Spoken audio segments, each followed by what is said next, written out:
The year was 2020, an absolute shithole by modern standards. Chinese viruses devastated community. Protests were amok due to horrible brutalities, and the worst of them all, Sackboy: A Big Adventure was released. I remember waking up in the morning to check my YouTube notifications when I stumbled upon this, a trailer for a new Sackboy game. My heart started racing, and my head exploded, not believing what I was seeing. My prayers had come true. World peace had been achieved, and I finally had enough pocket money to buy that family pack of Maltesers I had always wanted. The mentally challenged astrology lovers picked up a book for the first time. It was truly a cultural phenomenon that not a single culture gave a shit about. Being the wannabe YouTuber that I am, I can smell the failure! I saw these miraculous, highly edited, beautiful reaction videos. Oh my god, it is!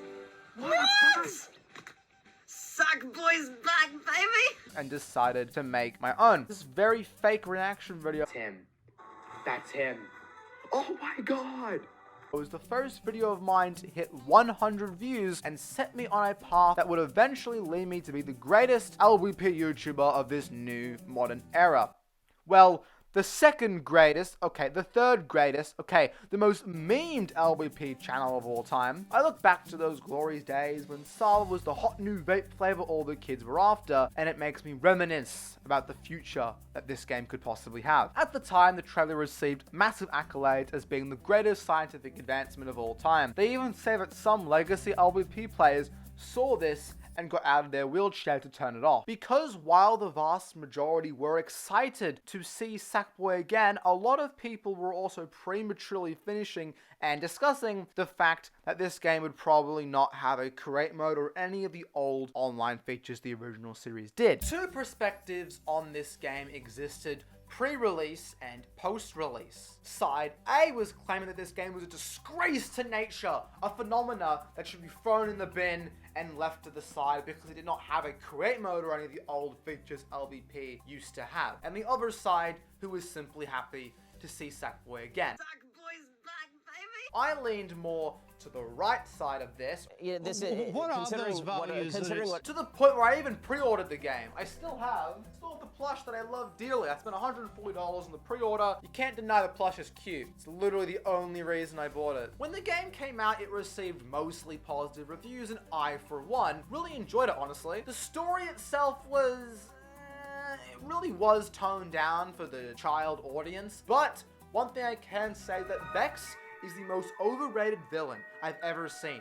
All I saw on Twitter was Vex fan, everyone loves Vex.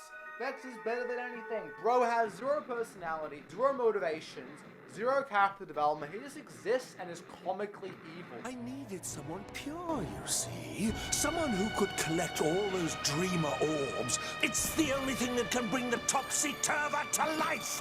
After all you've done. The levels themselves were a lot of fun. The game is full of charm, with the mechanics behind it being well developed and enjoyable enough. Although a bit awkward for me personally, but that's probably because my video game skills are comparable to an arthritic grandmother on meth. My only real issue besides DLC, we'll get to that later, is the variety of gameplay itself. More specifically, why are there underwater themed levels, space themed levels, and not a single one of those had Sackboy swimming or floating in zero gravity respectively? I mean, some of the space levels have unique power-ups, but the gameplay overall isn't as fast-paced as I would have liked it to be, and I think if they were to make a sequel, they really have to lean in more on the fast-paced kind of platformy gameplay aspect instead of making it more slow-paced. The game did feel relatively slow, especially compared to other platformers of the same nature. The game really is a solid 7 out of 10. It's not the best thing I've ever seen in my life, but it's not bad. It's good.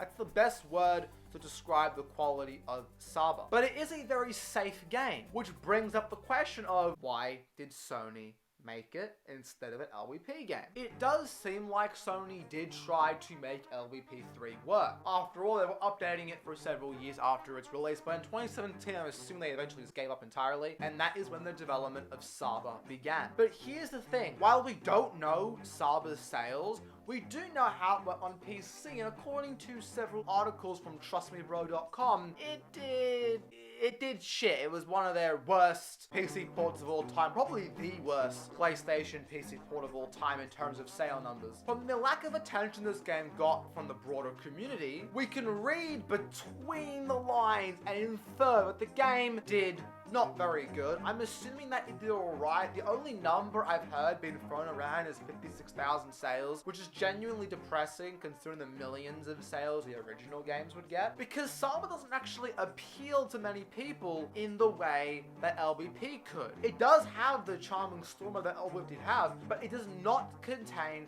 the create mode or online functionality that made LBP so popular in the first place. Because of this, the game was in an awkward position where it only really appealed to mothers who were just too lazy to parent, so they bought their kid a children's game, and some legacy fan. Not really appealing to the board gaming community was a big problem, and that's why I don't think the game could have done very well. But ignoring sales, I don't understand the advantage of making a game like this as opposed to making a new LBP. Because LBP had so many DLCs that were genuinely great for players of licenses from DC, Marvel, you name it, with costumes and story levels and even new gameplay mechanics like the cape. Just so much more content, and because it was paid, Sony would have made so much more money off of it than they would have made off of Saba. Yeah, we get a new random costume every month, but all of these updates were not only small, but were free, meaning Sony would have made no real money off of it besides the simple sale. I just don't understand this from a business perspective, but who knows? Maybe they're working on something behind the scenes that will change everything. So that is my Sackboy A Big Adventure retrospective. Thank you all for watching. I hope you enjoyed. If you did, make sure to leave a like,